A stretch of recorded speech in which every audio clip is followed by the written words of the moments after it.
So good day, everyone. Once again, we're here for the HyperStudy release update meeting, and I hope everyone will enjoy the session. I will be the main panelist presenter, and our development manager, Daniel Walter, is here with me as well in case we need his input, especially in the Q&A session. HyperStudy, we have new features and enhancements in the following categories: software integration connections, methods, reports and customization, and documentation areas. But before I begin, I'd like to take a moment to thank our development team for their dedication and hard work, and also putting up with my relentless demands. I also want to show my appreciation for the field specialists and the AEs for supporting the product and providing productive feedbacks. Software integration or model connections. We have a new model type, Altair Flow Simulator, for those who are interested in parametric studies in thermofluid like system designs. And most of the effort was made by the Flow Simulator side, and so big thanks to their team for this, for making this happen. The connection supports both design variables and responses, and I'll briefly go to HyperStudy to show the connection. Flow Simulator, go.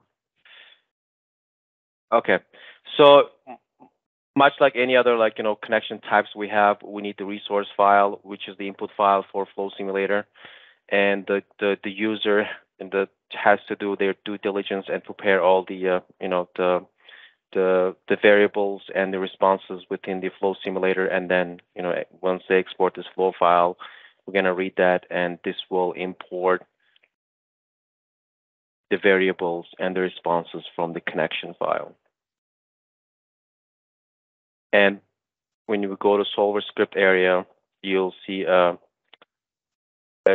tooltip text here for the Flow Simulator where to find the solver script in the installation directory. Okay, going back to my presentation. A second enhancements we had for the software integration model connections is the OptiStruct model. Back in 2021.2, we introduced the OS connection. It supports both DVs and responses. However, there was one important missing part, which was the handling of include files. Previously, the users had to manually add those files to model resources so they can be copied into each run directory. But now OptiStruct, the connection, identifies and communicates them to HyperStudy to a dependency file. So for those who are familiar with a little bit with how connections work in HyperStudy, on top of the HSTP files, we have the depex files. In that depex file, OptiStruct reports where the include file is, and what HyperStudy does is it takes the information from the depex file and place them in the model resources dialog window here, and automatically copies them into each run directory. I'll open the OptiStruct demo model here. Okay, so before I start, I'm just going to show you the FEM file, which is the resource file here. Okay, in the FEM file, we have the include elements reference here, which is basically embarking some of the some set of elements from the assembly. And and in model resources, just going to show it's clean. There's nothing here yet. And once we hit import,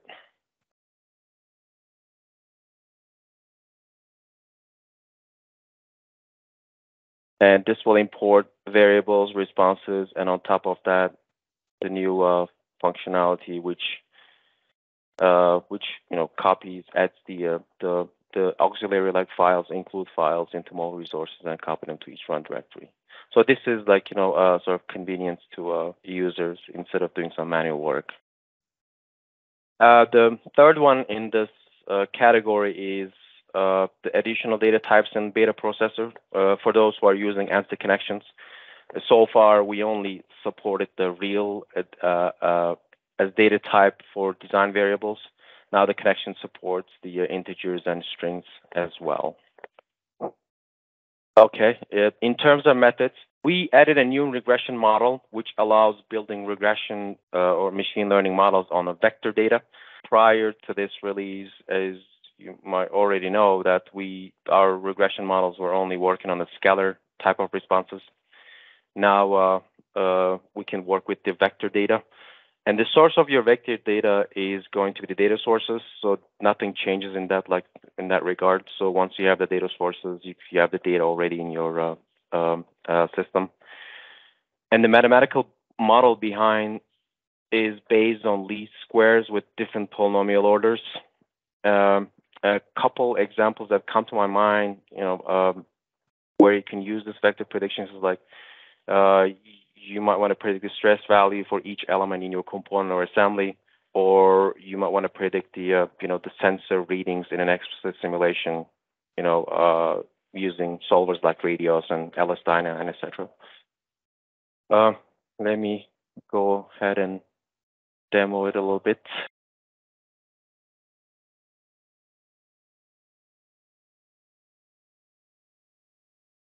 Okay, so I have this model, OptiStruct model here, parameterized file type, but my solver is OptiStruct.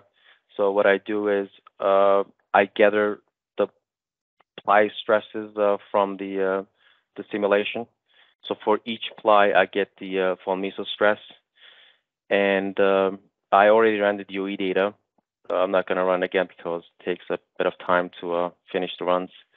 But going to the fit area, in specifications, once I get the data, in specifications, a tab here on top of the scalar like type of results, and we can see the data sources as well. So you can deactivate those scalar ones if you're not interested in them, and activate the vector data.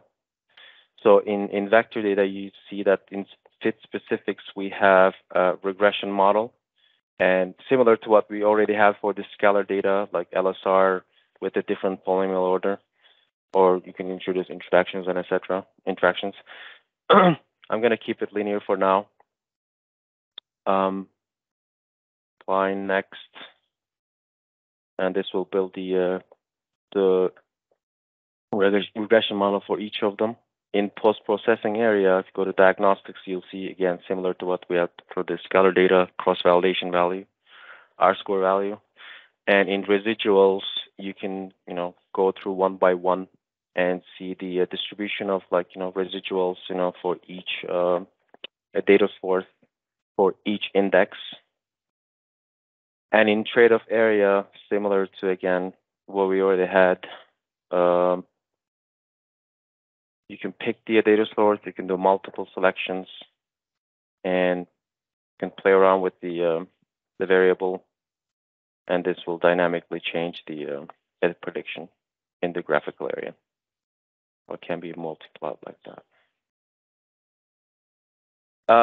And also, you can use this vector data or predictions or ML models in and other approaches as an evaluation engine. For example, I can create a new DOE.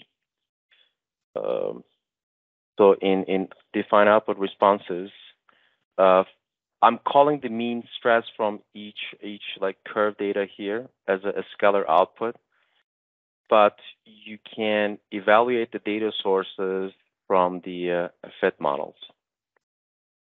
So this is new. And once I hit I, there you go. As expected, it's really fast because we're not running any solver at all. Yep. Okay, this is it for the vector predictions. The enhancements we had for the in methods area was the auto detection of zero gradients. So when you have a multi-model study environment, you might have responses completely independent of some design variables coming from different models. Now, in this example here, I have two PyFit models, and they have their own each set of variables and responses. For example, in model one, I have four distinctive variables and one response maximum displacement, and model two has two variables and one volume response.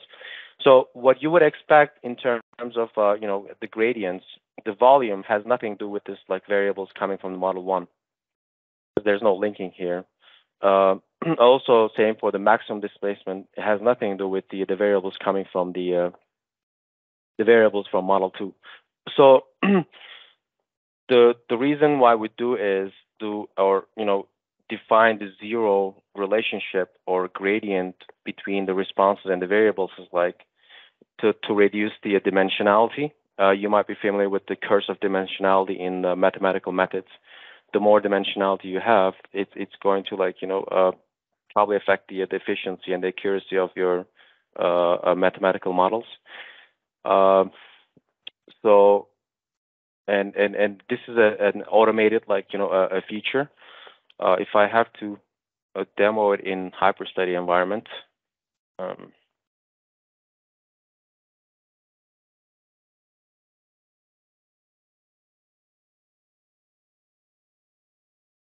So this is exactly the same model I just showed on the a slide.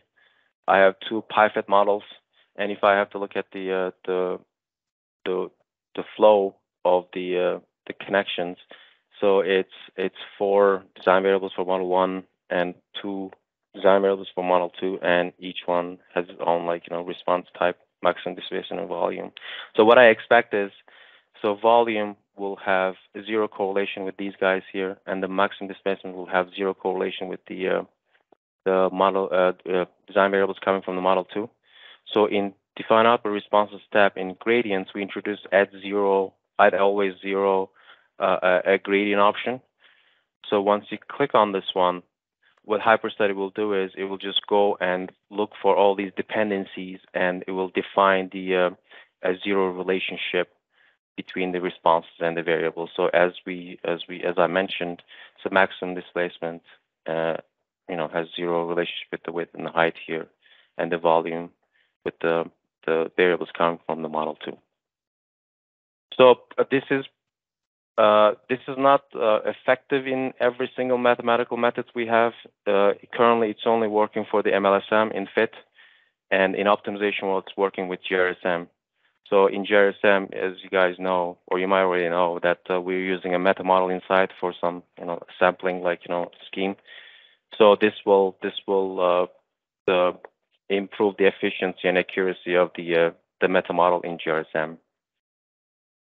Hence, it will bring efficiency to the whole optimization scheme.